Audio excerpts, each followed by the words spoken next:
नमस्कार जी। आज का मेरा विचार है कन्यादान। अब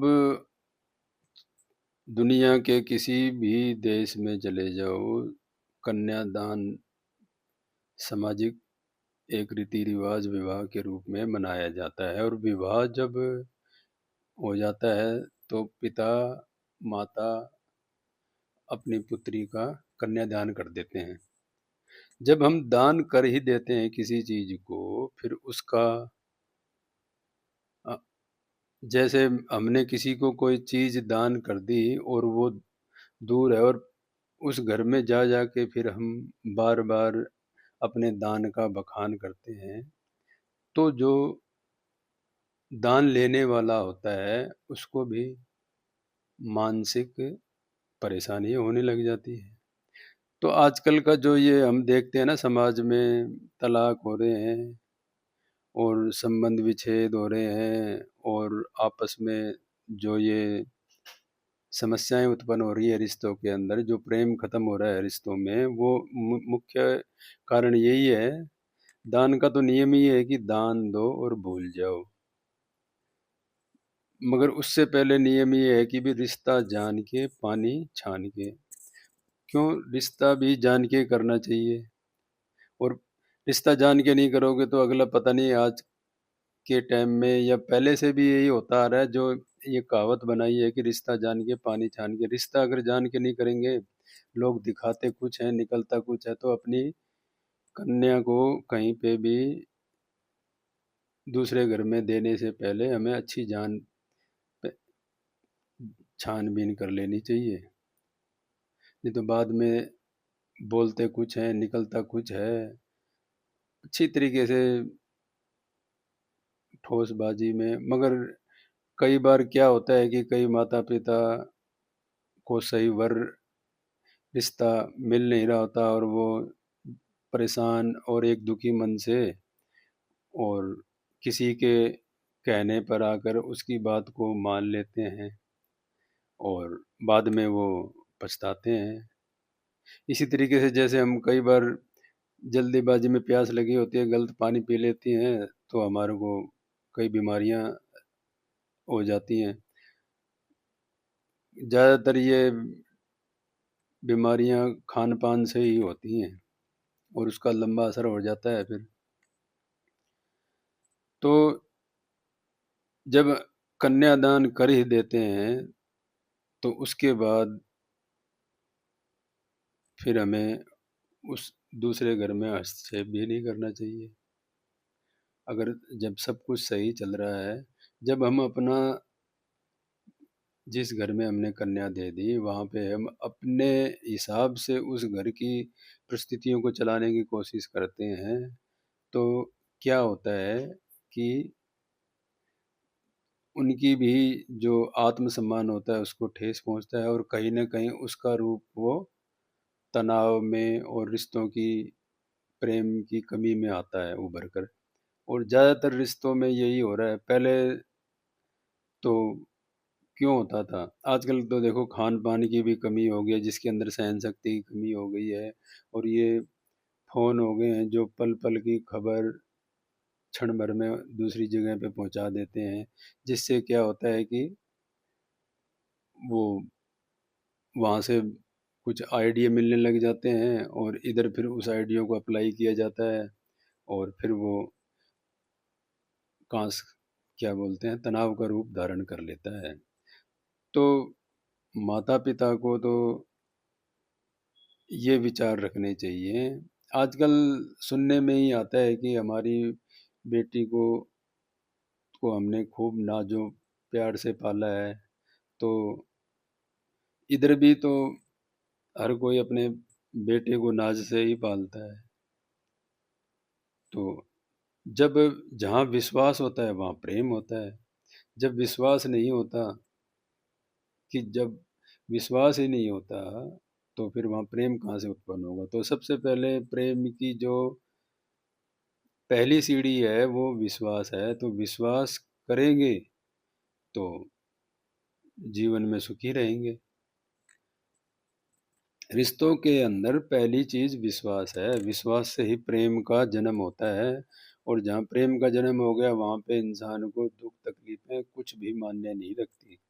तो माता पिता को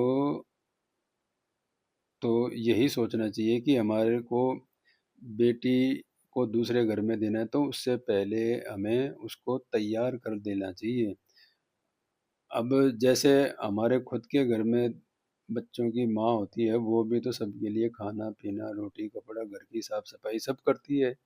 मगर ज़्यादातर सुनने में ये आता है हमारी बेटी को हमने नाज प्यार से पाला है, ये वो काम नहीं करेगी वो नहीं करेगी।